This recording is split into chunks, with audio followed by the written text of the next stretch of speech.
삼위 하나님께서는 하나님의 형상을 따라 사람을 창조하셨습니다. 그로 인하여 인간은 피조물 중에 유일하게 하나님과 관계를 맺고 교제하는 존재가 되었습니다. 교제 중에 일어나는 일들이 참 많습니다. 그 중에 한 가지가 뭐냐면 서로의 생각을 알아간다라는 것입니다. 인간이 하나님과 인격 대 인격으로 관계를 맺음을 통해서 하나님의 생각을 알아갈 수 있었습니다. 그러나 인간이 죄를 범함으로 하나님의 형상이 파괴되었고 하나님과의 교제가 단절되었습니다.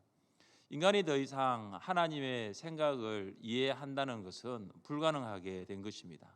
성경이 이러한 사실을 잘 뒷받침하고 있습니다. 이는 내 생각이 너희의 생각과 다르며 내 길은 너희의 길과 다름이니라. 여호와의 말씀이니라.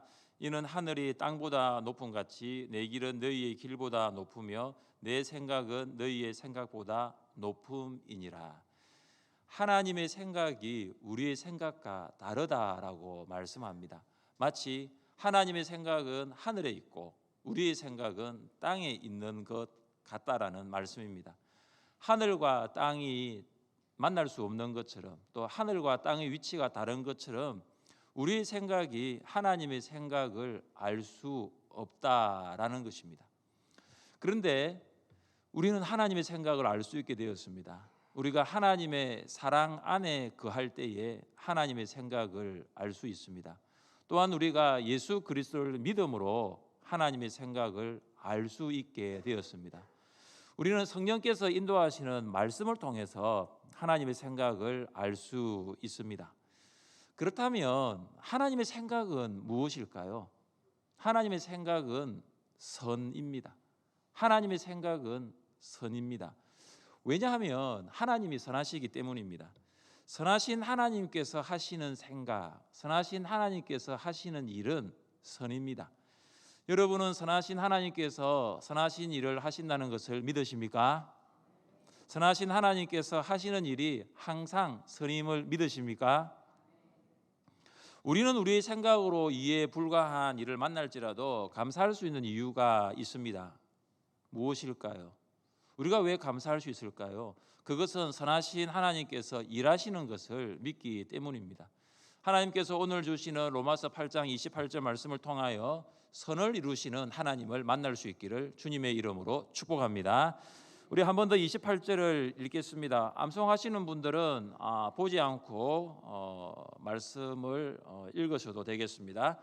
우리가 알거니와 하나님을 사랑하는 자 곧 그 뜻대로 부르심을 입은 자들에게는 모든 것이 합력하여 선을 이루느니라. 아멘.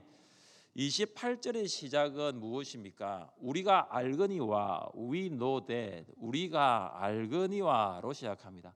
성경은 우리가 알아야 할 것이 있다라는 것을 밝히고 있습니다. 우리가 알거니와, 우리가 알거니와에서 안다는 착각으로 아는 것이 아닙니다. 여러분, 착각이 무엇입니까? 이 착각은 이 사물이나 사실을 실제와 다르게 지각하는 것입니다. 그러니까 착각은 그런 것이 아닌데 그런 줄로 아는 것입니다. 우리는 살아가면서 착각을 할 때가 있습니다. 어떤 형제가 말을 합니다. 그 자매가 나를 좋아하는 줄 알았는데 착각이었어. 뭐죠? 실제 자매는 형제를 좋아하지 않는데 형제는 그 자매가 나를 좋아하는 줄로 안 것입니다. 그런 것이 아닌데 그런 것으로 생각하는 것이 착각입니다. 그래서 이런 말이 나왔잖아요. 착각은 자유다라고. 자매는 그 형제를 좋아하지 않는데 그 형제는 자매가 나를 좋아하나 이렇게 착각을 하고 있는 것입니다. 우리가 알거니와에서 안다라는 것은 착각이 아니라 확신입니다. 확신은 사물이나 사실을 실제와 다르게 지각하는 것이 아닙니다. 확신은 사물이나 사실을 실제와 같게 지각하는 것입니다. 어떤 형제가 말합니다. 나는 그 자매가 날 좋아하는 것을 확신해. 무엇입니까? 자매가 형제를 실제로 좋아하고 있다는 거죠. 이게 사실입니다. 그래서 형제는 자매가 날 좋아하고 있다라고 확신한다고, 실제를 확신한다고 말하고 있습니다. 성경은 말씀합니다. 우리가 알거니와 확신입니다. 확신은 사실이고 진리인 것을 아는 것입니다. 우리가 알아야 할 진리, 우리가 알아야 할 사실은 무엇일까요? 오늘 28절을 보면 모든 것이라고 생각할 수가 있습니다. 왜냐하면 이 한글 성경은 모든 것이 합력하여 선을 이루느니라 이렇게 나와 있습니다. 그래서 우리 시선이 머무는 것이 뭐냐면 모든 것이 여기입니다. 그래서 우리는 이 28절에서 주어를 찾는다고 하면 모든 것, 이것을 주어로 오해할 수 있는 충분한 소지가 있습니다. 왜 그렇습니까? 모든 것이 이로 시작하기 때문입니다. 여러분 학교 다닐 때 주어를 찾아보세요 할 때 여러분 무엇이 주어였습니까? 이로 끝나거나 가로 끝날 때, 그게 주어를 보조하는 그게 뭐냐면 주격 조사였거든요. 그래서 이, 가, 그러니까 이가 붙었으니까 28절의 주어는 모든 것, 이것이 주어일 거야 라고 생각합니다. 그래서 한글 성경을 읽으면 사실은 조금 오해할 수 있는 소지가 있습니다. 영어 성경을 살펴보면 이렇습니다. In all things God works. 그러니까 모든 것이라고 말하는 all things는 in all things예요. 주어는 God입니다. God works. 그러니까 God이 주어라는 거죠. 그리고 영어 성경을 보면 분명히 알 수 있죠. all things가 주어가 아니라 God, 하나님이 주어가 됩니다. 모든 것이 합력하여 선을 이루는 것이 아니라 하나님께서 in all things, 모든 것 안에서 합력을 이루십니다. 그래서 합력을 하게 하는 주체는 모든 것이 아니라 하나님이십니다. 오늘 호사나 찬양대 찬양이 어땠습니까? 나주에 도움받고자 은혜로웠죠. 은혜로웠습니다. 자, 왜 오늘 호사나 찬양대의 찬양이 은혜로웠어요? 오늘 로마서 8장 28절을 보면 합력했기 때문이죠. 누가 합력을 했습니까? 찬양대원이 합력했습니까? 찬양대 지휘자가 합력했습니까? 물론 찬양대원이 합력을 했습니다. 그런데 합력을 하게 한 주체는 누구냐 하면 찬양대 지휘자죠. 찬양대의 지휘자에 따라서 찬양대원들이 합력이 된 것입니다. 그래서 합력을 하게 한 주체가 누구냐 하면 찬양대 지휘자죠. 서금돌 권사님이시죠. 모든 것이 합력하는 것이 아니라 하나님께서 모든 것 안에서 일하시는 것입니다. 우리가 알아야 할 사실과 진리가 무엇입니까? 우리가 확신해야 할 사실과 진리가 무엇입니까? 하나님께서 일하십니다. God works. 하나님께서 일하십니다. 하나님께서는 창조부터 지금까지, 지금부터 영원까지 일하고 계십니다. 우리는 하나님의 일하심 안에서 살아가고 있습니다. 저는 어릴 때 장로님들께서 기도하실 때에 이런 기도를 듣고 자랐습니다. 시간을 창조하시고 역사의 수레바퀴를 움직이시는 전능하신 하나님, 하나님의 능력과 권세와 은혜와 사랑의 영광과 찬양과 감사를 드립니다. 다소 복잡하게 들릴 수 있습니다. 좋은 단어를 다 가지고 오셨거든요. 장로님도 그렇게 기도하시더라고요. 그런데 저의 마음에 딱 드는 그 기도의 내용이 뭐냐면, 지금도 저의 마음에 이게 있는 게 뭐냐면 역사의 수레바퀴를 움직이시는 하나님. 장로님들이 어떻게 이런 이 기도를 하시는지 모르겠어요. 역사의 수레바퀴를 움직이시는 하나님. 역사의 수레바퀴는 세상의 역사이면서 동시에 개인의 역사이기도 합니다. 하나님께서는 세상의 역사의 수레바퀴를 움직이실 뿐 아니라 한 성도 한 개인의 역사의 수레바퀴도 움직이십니다. 이것을 누구보다도 확신했던 사람이 사도 바울입니다. 사도 바울은 로마 교회 성도들에게 하나님께서 모든 것 안에서 일하십니다. 하나님께서 로마 교회 성도들의 그 개인의 역사의 수레바퀴, 교회 역사의 수레바퀴를 움직이십니다. 지금 그렇게 이야기를 하고 있습니다. 바울은 빌립보 교회 성도들에게도 이렇게 말했습니다. 우리 같이 한번 읽어보겠습니다. 너희 안에서 행하시는 이는 하나님이시니 자기의 기쁘신 뜻을 위하여 너희에게 소원을 두고 행하게 하시나니. 아멘.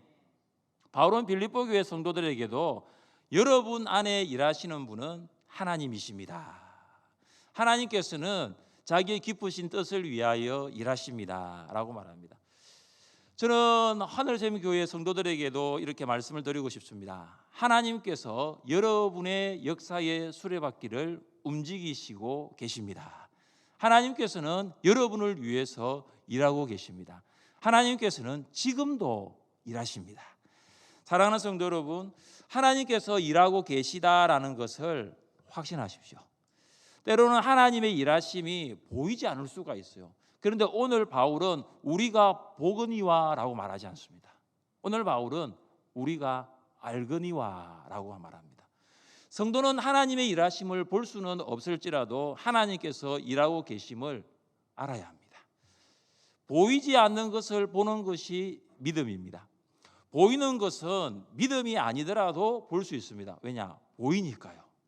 그러나 보이지 않는 것을 볼 수 있게 만드는 것이 믿음입니다. 믿음은 바라는 것들의 실상이요 보이지 않는 것들의 증거이기 때문입니다. 누가 하나님께서 일하신다는 것을 믿을 수 있을까요? 하나님의 일하심을 믿을 수 있는 사람은 누구일까요? 하나님께서 나의 이 개인의 역사의 수레바퀴를 움직이고 계신다는 것을 믿을 수 있는 사람이 누구일까요? 우리 한 번 더 28절을 읽어보겠습니다. 우리가 알거니와 하나님을 사랑하는 자 곧 그의 뜻대로 부르심을 입은 자들에게는 모든 것이 합력하여 선을 이루느니라. 아멘. 우리가 알거니와 하나님께서 일하신다는 것을 누가 믿을 수 있습니까? 하나님을 사랑하는 자, 하나님을 사랑하는 자, 하나님의 일하심을 믿을 수 있는 사람은 하나님을 사랑하는 자입니다. 하나님을 사랑하는 자가 하나님의 일하심을 믿는 것입니다. 교회를 다니는 자가 하나님의 일하심을 믿을 수 있을까요? 예배당에 나오는 자가 하나님의 일하심을 믿을 수 있을까요? 물론 그럴 수도 있겠죠. 그러나 성경은 분명히 말합니다. 하나님을 사랑하는 자가 하나님의 일하심을 믿을 수 있습니다. 왜냐하면 이 사랑이라는 것이 인격적인 교제이기 때문입니다. 여러분 스토킹이라는 말 들어보셨죠? 스토킹. 이 스토킹은 뭐냐면 이게 남을 뒤에서 따라가는 거잖아요. 몰래 따라가는 거잖아요. 그러면서 전화, 이메일, 편지 등을 보내어 가지고 그 사람을 괴롭히는 것이 스토킹이라고 말합니다. 그래서 스토킹 가해자가 이제 범죄를 하고 난 다음에 왜 그렇게 하였느냐라고 말을 하며 스토킹 가해자가 이런 말을 한답니다. 좋아해서 그랬어요. 피해자는 온종일 감시에 시달리며 사소한 일상에서도 고통을 호소하고 있는데 이 가해자는 좋아해서 그랬어요. 여러분 스토킹은 사랑이 아닙니다. 범죄입니다. 왜냐하면 스토킹은 인격적인 교제가 아니기 때문이에요. 하나님을 사랑하는 자는 하나님과의 인격적인 교제를 사모합니다. 가장 기본적인 하나님과의 인격적인 교제는 말씀과 기도를 통해서 이루어집니다. 말씀과 기도는 하나님과의 인격적인 교제를 할 수 있는 수단입니다. 말씀은 하나님께서 우리에게 주시는 영혼의 양식이고 기도는 영혼의 호흡입니다. 우리가 일상생활 속에서 양식을 먹고 호흡을 하듯이 하나님을 사랑하는 자는 신앙생활 속에서 말씀과 기도를 합니다. 말씀과 기도가 없이 하나님과 인격적인 교제를 할 수 없습니다. 영혼의 양식과 영혼의 호흡이 없이 영이신 하나님과 교제를 나누는 것은 불가능해요. 여러분 그렇지 않습니까? 말씀은 영혼의 양식이고 기도는 영혼의 호흡인데 그 말씀과 기도 없이 영이신 하나님과 교제를 한다는 것은 만무합니다. 이건 불가능한 거예요. 이는 절대로 할 수 없는 일이에요. 그래서 하나님을 사랑하는 자는 말씀과 기도를 규칙적으로 합니다. 여러분은 하나님을 사랑하는 성도입니까? 하나님을 사랑하는 자는 하나님의 뜻대로 부르심을 입은 자입니다. 하나님의 뜻대로 부르심을 입은 자는 하나님의 목적을 따라 부르심을 입은 자입니다. 여기에서 뜻이라는 말을 목적이라는 말과 바꾸어서 쓸 수 있습니다. 그래서 하나님의 뜻은 곧 하나님의 목적과 연결됩니다. 하나님께서 우리를 부르신 이유가 무엇일까요? 하나님께서 왜 우리를 부르셨을까요? 하나님께서 우리를 부르신 목적은 하나님을 사랑하는 것입니다. 하나님께서 여러분을 부르신 목적은 하나님을 사랑하는 데 있어요. 하나님께서는 죄인으로 살아가던 우리를 부르셔서 의인 되게 하신 목적이 무엇일까요? 하나님께서 공중의 권세 잡은 자 사탄의 권세 아래에서 살던 우리를 부르셔서 하나님의 자녀 되게 하신 목적이 무엇일까요? 하나님께서 흑암의 나라에서 살던 우리를 부르셔서 빛의 나라로 옮기신 이유가 무엇일까요? 하나님께서 세상적으로 살던 우리를 부르셔서 거룩하게 살게 하신 목적이 무엇일까요? 그것은 하나님을 사랑하기에 위했습니다. 우리는 하나님 사랑을 알지 못했던 사람들입니다.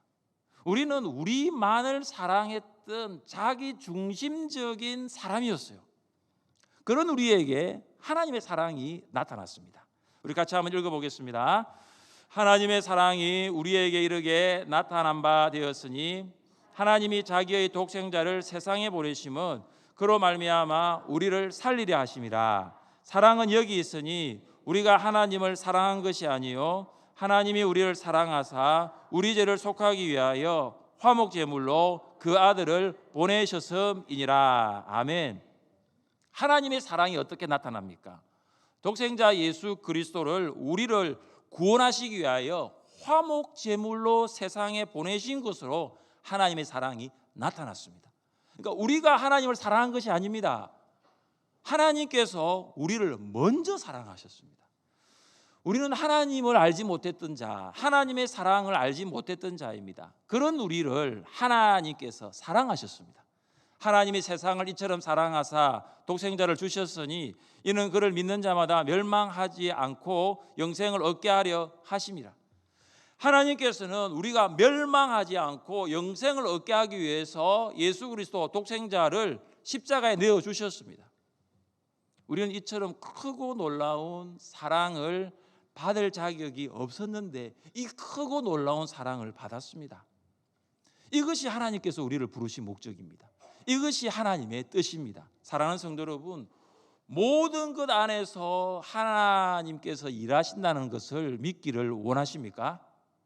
하나님을 사랑하십시오. 하나님을 사랑하십시오. 내가 하나님을 사랑하면 하나님이 내 인생의 수레바퀴를 돌리실 뿐만 아니라 나의 모든 삶 가운데서 일하고 계심을 믿을 수 있는 것입니다. 어떻게 하나님을 사랑할 수 있을까요?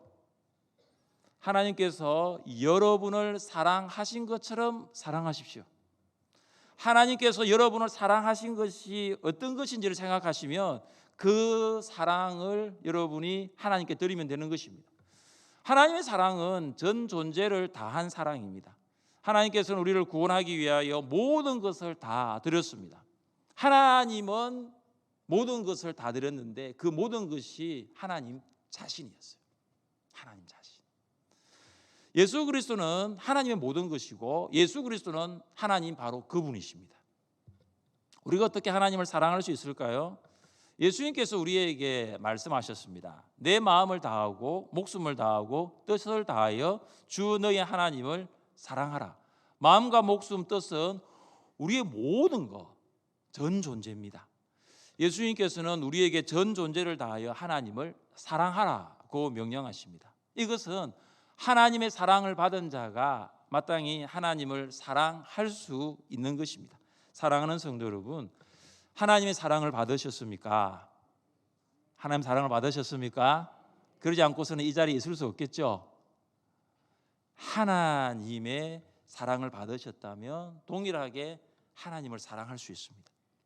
하나님께서 여러분을 위해서 모든 것을 다 주신 그 사랑을 내가 받았다면 나도 하나님께 모든 것을 다 드리는 사랑으로 나타날 수 있는 것입니다.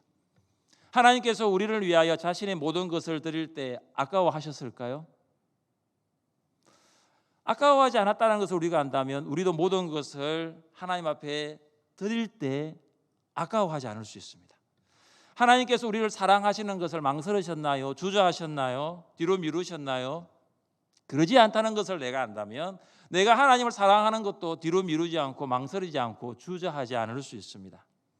그래서 하나님께서 여러분을 어떻게 사랑하셨는지를 알 때 여러분이 하나님을 사랑하게 되고 여러분이 하나님을 사랑하게 될 때 하나님이 내 인생을 붙드시는 것을 내 인생 가운데서 일하신다는 것을 확신할 수 있는 것입니다. 하나님의 일하심을 믿고 하나님께 전 존재를 드려 사랑하는 자는 모든 것 안에서 합력하여 선을 이루시는 하나님을 확신할 수 있습니다. 여러분 이것은 그런 것이 아닌데 그런 거야라고 착각하는 것이 아니에요. 하나님이 모든 것 안에서 합력하여 선을 이루지 않는데 그런 줄로 아는 착각신앙이 아니에요. 이것은 바로 200% 이상이 되는 확신신앙이에요. 우리가 알거니와라고 말씀하고 있잖아요.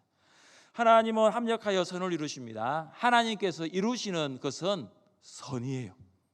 왜냐하면 하나님이 선하시기 때문입니다. 하나님께서 세상을 창조하신 후에 하신 말씀 보시기에 좋았더라고 반복적으로 말씀하십니다.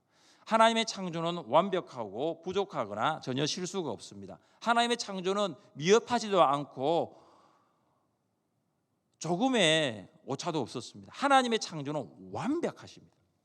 하나님께서 사람을 창조하신 이후에는 보시기에 심히 좋았더라고 말씀하셨습니다. 하나님께서 만드신 이 사람의 존재가 완벽했기 때문입니다. 그래서 하나님께서 우리 안에서 일어나는 이 모든 일들을 합력하여 선을 이루시는 분이 창세기 1장을 통해서 우리는 알 수 있는 것입니다. 요셉의 인생을 한번 돌아보십시다. 요셉은 태어나고 자란 가정이 평범한 가정이 아니었습니다. 아버지는 다른 아들들보다 사랑하는 아들 라헬로부터 태어난 요셉만을 편애합니다. 형제들이 이것 때문에 요셉을 미워합니다. 요셉이 꿈을 형들에게 말한 이후에 더욱 요셉을 시기하기 시작합니다. 형들은 요셉을 구덩이에 넣어 죽이려고 합니다. 그들은 살려달라는 이 요셉의 애원을 무시하고 동생은 지금 구덩이에서 애원하고 있는데 형들은 구덩이 옆에서 음식을 먹는 이런 일들을 합니다. 이후에는 미디안 상인에게 요셉을 팔아버립니다. 요셉의 고난이 시작된 것이죠. 요셉이 애굽 보디발의 집에 종으로 이제 팔려 살아갑니다. 가정 총무의 자리까지는 올랐는데 이후 보디발의 아내의 모함으로 옥에 갇힙니다. 그러니까 아들이었던 요셉의 존재가 종이 되고 종이었던 요셉의 존재가 제수의 신분으로 추락하는 마치 끝이 보이지 않는 나락으로 떨어집니다. 요셉은 옥에서 애굽의 관리들을 만나 꿈을 해석하지만 감옥에서 나오지 못한 채 2년을 더 보내게 됩니다. 2년 후에 요셉은 바로의 꿈을 해석하여 애굽의 총리에 오릅니다. 온 세상이 흉년에 들었을 때에 형들이 양식을 사기 위하여 애굽으로 내려옵니다. 요셉은 형들을 알아보지만 형들은 요셉을 알아보지 못합니다. 이후 요셉은 형들에게 자신의 정체를 밝히고 야곱과 그의 가족 70명이 애굽으로 이주합니다. 야곱이 이제 죽고 난 이후에 있었던 일입니다. 형들이 과거의 일 때문에 이 과거의 일은 요셉을 판 일입니다. 이것으로 요셉이 이제 총리의 자리에 올라서니까 우리를 보복할 수 있겠다. 형들이 두려워합니다. 그때 형들이 어떤 이야기를 하냐면은 아버지 야곱이 하지도 않았던 이야기를 지어내어서 요셉에게 말합니다. 이런 말을 형들이 요셉에게 말합니다. 형제들이 내게 악한 일을 행하였지만 이제 형제들 다 용서해줘라. 형들의 그 죄를 용서하라. 이 사실 아버지 야곱이 했던 말이 아닙니다. 이제 불안하니까 이 형제들이 지어낸 말입니다. 그때 요셉이 형들에게 한 말이 있습니다. 우리 같이 한번 읽어보겠습니다. 두려워하지 마소서. 내가 하나님을 대신하리이까. 당신들은 나를 해하려 하였으나 하나님은 그것을 선으로 바꾸사 오늘과 같이 많은 백성의 생명을 구원하게 하시려 하셨나니. 하나님께서 요셉의 인생을 어떻게 인도하셨는가가 이 창세기 50장 20절에 나옵니다. 요셉이 하나님 이렇게 고백합니다. 고난을 선으로 바꾸신 하나님, 이렇게 고백합니다. 요셉이 고백한 하나님, 고난을 선으로 바꾸신 하나님입니다. 여러분, 요셉은 끝이 보이지 않는 고난의 터널 가운데 있었고 어떻게 보면 끝나지 않을 것 같은 그 터널 한가운데 있었는데 요셉의 고백이 뭐냐면 빛을 비추시는 하나님이에요. 우리가 믿고 고백하는 하나님 어떤 분이십니까? 선을 이루시는 하나님이십니다. 다윗은 우리에게 이렇게 권면합니다. 너희는 여호와의 선하심을 맛보아 알지어다. 다윗이 우리에게 하나님의 선하심을 맛보라고 권면할 때의 배경이 어떤 배경입니까? 다윗이 사울을 두려워하여서 가드 왕 아기스에게 도망을 갑니다. 그때 아기스의 신하들이 왕에게 이렇게 말합니다. 이 사람은 블레셋 장수 골리앗을 죽인 다윗 아닙니까? 신하들이 이 말을 아기스 왕에게 할 때 다윗에게는 큰 두려움이 몰려왔습니다.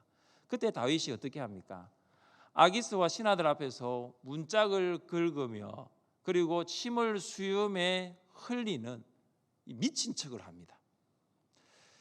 다윗은 블레셋 진영에서 아기스와 그의 신하들에 의해서 죽임을 당할 수 있었지만 결국 구원을 받습니다. 이후 다윗의 고백이 이것입니다. 너희는 여호와의 선하심을 맛보아 알지어다. 다윗이 미친 행동을 하였지만 하나님의 선하심이 없었다면 어떻게 그 상황을 벗어날 수 있었겠습니까? 다윗은 이 두려운 상황에서 벗어날 수 있는 유일한 길은 하나님의 선, 이것밖에 없다는 것을 확신하고 고백합니다. 그래서 다윗이 우리에게 권면하고 있습니다. 두려운 상황에서 벗어날 수 있는 유일한 길은 하나님의 선이다. 그래서 너희는 그 하나님의 선을 맛보아 알아라라고 우리에게 권면합니다. 사랑하는 성도 여러분, 선을 이루시는 하나님께 감사할 수 있기를 바랍니다. 우리가 하나님께 감사해야 할 이유가 참 많죠. 참 많아요. 하나님께 감사할 수 있는 이유가 참 많습니다. 그러나 가장 우리가 감사할 수 있는 이유가 뭐냐면 하나님이 선하시기 때문입니다. 시편 성도의 고백입니다. 할렐루야, 여호와께 감사하라. 그는 선하시며 그 인자하심이 영원함이로다. 다음 주는 추수감사주일입니다. 여러분은 무엇으로 감사하시겠습니까? 선하신 하나님으로 감사하십시오. 지금 여러분의 삶이 고난이라 할지라도 모든 것 안에서 선을 이루시는 하나님으로 감사하십시오. 모든 것 안에서 선을 위하여 일하시는 하나님으로 감사하십시오. 하나님의 선하심을 믿는 성도는 고난 가운데서도 감사할 수 있습니다. 여러분, 형통할 때만 감사하고 고난이 있을 때 원망하는 성도는 아직 하나님이 누구신가를 잘 모르고 있는 것입니다. 건강할 때만 감사하고 병들었을 때 원망하는 성도는 아직 하나님이 누구신가를 모르고 있는 것입니다. 성공할 때 감사하고 실패할 때 원망하는 성도는 내가 믿는 하나님이 누구신가를 모르고 있는 거예요. 아직 하나님을 잘 알지 못하고 있습니다. 하나님을 아셔야 합니다. 하나님이 누구신가를 아셔야 합니다. 하나님이 어떤 분이신가를 아셔야 합니다. 바울은 다메섹에서 부활하신 예수님을 만난 후에 그의 삶은 항상 맑지 않았어요. 항상 쾌청하지 않았어요. 비 오는 날, 먹구름 낀 날, 어두운 날, 캄캄한 날, 흐린 날도 굉장히 많았습니다. 하나님의 뜻에 순종하여 간 곳에는 더 큰 고난이 기다리고 있었습니다. 내일의 안전과 행복을 장담할 수 없는 오늘을 살았던 사도 바울이 마치 가시밭길 같은 인생길을 걷는 것과 같았습니다. 그런 바울이 우리에게 권면합니다. 우리가 알거니와 하나님을 사랑하는 자, 곧 그의 뜻대로 부르심을 입은 자들에게는 모든 것이 합력하여 선을 이루느니라. 사랑하는 성도 여러분, 모든 것 안에서 일하시는 하나님을 확신하십시오. 하나님께 전 존재를 들여 사랑함으로 하나님께 일하시는 것을 믿으십시오. 하나님께서 하시는 모든 일은 선하십니다. 하나님께서 선하시기 때문입니다. 선을 이루시는 하나님께 감사하는 여러분 될 수 있기를 주님의 이름으로 축복합니다.